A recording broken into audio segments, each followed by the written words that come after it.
Anyone who's able to consistently get a result is not lucky. They're just doing something different than you.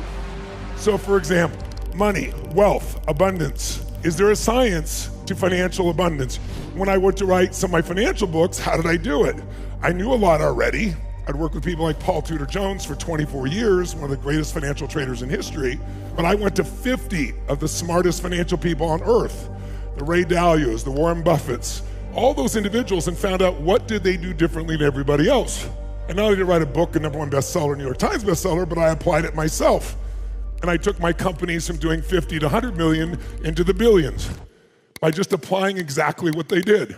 If we talk about health, I wrote a book where I interviewed 150 Nobel laureates, the top individual scientists, people doing rejuvenation therapy, stem cells. So health, there are certain rules. We're all unique biochemically. But are there some universal rules that if you don't live by them, you're gonna have pain in your body, yes or no? So it is a science. Write down, success leaves clues. Have you heard of Jim Rohn? He was my original teacher, and he used to say, success leaves clues. If someone's successful, not lucky, what are they doing different than you? He used to say, find out what poor people are reading and don't read it. He said, I don't just mean poor financially, I mean poor emotionally. What you pour into your mind is what manifests your life. So if you and I want to succeed in achieving something, our best way of doing it is a simple formula. And let's try it. How many of you in this room have ever achieved something that when you first came up with a dream or goal or desire, it seemed totally impossible, and yet somehow you made it happen? Raise your hand if you've done this. Say aye. Say aye. So I don't have to teach you the science of achievement. What I have to get you to do is identify what did you do when you achieved at the highest level something that seemed impossible. So I want you to think about that thing that once was a dream or a goal in your life. It could have been something as simple as a car or a relationship or a position or a job or your own company or whatever it was. What was the first thing you did to take it from dream state, where it seemed impossible, to start to really make progress? How many of you started to obsess about it? That is, you started thinking about it constantly. You started to focus on what you want. Raise your hand if massive focus and energy went into it. That's right. So write down, where focus goes, energy flows. If you focus on where you want to go, you'll make the turn in most cases. So that's got to be our first step, the power of absolute clarity. Write down, clarity equals power. The more clear you are exactly what you want, the faster and easier it is to achieve. And I'll tell you why. There's a part of your brain called the RAS. It stands for Reticular Activating System. It's a part of your brain that determines what you notice. When you decide something you really want, you focus on it consistently, your RAS starts to notice anything that can help you achieve it. I'll give you an example. How many of you have ever bought a certain car or maybe an outfit, and suddenly you see that car or outfit everywhere? Were those cars and outfits around before? Yes. But you didn't notice them because they weren't important. But now that you owned it, your RAS says that's important and you notice them all. Similarly, if you set a goal, I want to invest in apartment buildings, you don't even know how, but you're obsessing about it. You can be in a Starbucks, there can be someone 4 tables over talking about a real estate deal, and your brain will hear it because your RAS looks for and seeks out anything. It's like a missile. Today, missiles have a servo mechanism, like an RAS. And when you shoot at it, if it moves, it follows it. Your RAS is trying to make things happen. So you got to be focused on what you want, not what you don't want, and it's got to be specific. So the first step to achieving anything at the most basic level that seemed impossible, and you now have it, is because you gave it enormous focus. Well, sometimes focus alone can do it. But if it's a really challenging goal, you probably need 2 more steps. If it's difficult, it's not enough to just focus. You got to take massive action. And notice I said massive action with effective execution. Because if you just take massive action and something isn't working and you keep on doing it, it's not gonna work. You have to change your approach. That doesn't work, try something else. Keep changing until you get what you want. Here, I'll give you an example.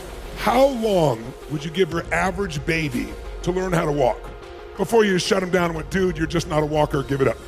You go, what, are you crazy? My kid's gonna keep trying until they walk. Magic formula. No wonder almost everybody in the world walks. So you've got to be able to change your approach until you get what you want. That's the secret. That's trial and error learning. What if you want to achieve things faster? If you want to achieve it faster, you know exactly what you want, so you got clarity and focus, and your RAS is turned on. You want to take the right massive action. How could you accelerate this process? Model someone who's already achieved what you're after. Figure out what they did and do what they did. Now, you'll still modify it to you, but if you take the same kinds of actions, you just sped it up. So if you know exactly what you want and you're obsessed on it, and you're taking massive action, ideally modeling what already works, then you only need one other step, perhaps if it's a big goal. And that third step is grace. Some people call it luck, some people call it God, or grace. I look at my own life and I go, I worked my guts out for 47 years, 46 years, but I've also had grace. I was born at this time in history where I could get on a plane and go to other parts of the world. I could learn from the very best humans on the planet. I mean, I could go on and on about the grace in my life. I'm not here to lecture you spiritually, but I'm curious, how many of you have ever noticed the more appreciative you are for the things that have been given to you in this life, the more grace tends to flow to you? I'm curious, how many see this to be true? Say aye. It's okay to recognize your part. We've all worked our asses off. But it's also good to notice there's also the parts that's beyond you that's made this possible. And when those 2-3 things happen, just about anything you've ever dreamed of can happen. So that's the essence of it. Now remember I said there were 2 key skills to master if you want an extraordinary life on your terms. So one is the science of achievement. Most of you are already good at this or you wouldn't come here. Now you might want to get better, and I can help you get better because I've obsessed for a lifetime on the best strategies and how to speed up getting the result. We'll show you many of those. But the second skill is more important than the first skill, but it is not valued by most people in Western culture.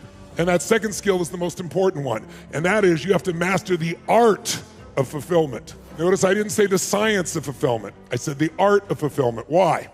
Because what makes you fulfilled will be very different than the person next to you, even if they're your lover or best friend. Because we all are fulfilled differently.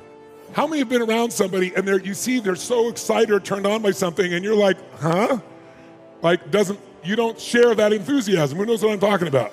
I'll give you an example. You ever gone to like a really expensive art place and you walk in and you look at this piece of art on the wall and you go, what, how much is that? And they go, $10 million. And you go, what the F? Who's ever had an experience like this? You thought this is insane. What fulfills one person seems like a joke to somebody else. You don't want to try and achieve what someone else is achieving because you might do it and not be fulfilled. You got to figure out what fulfills you. Success without fulfillment is the ultimate failure. If we fail, what do? You get up, dust yourself off, and try again, right? But if you succeed and you're still not happy, you're now what I call technically screwed, right? We got to make sure that you get fulfillment. Now, most people say, help me succeed and I'll be fulfilled. It doesn't really work that way. You got to know what fulfills you. You got to find what fulfills you.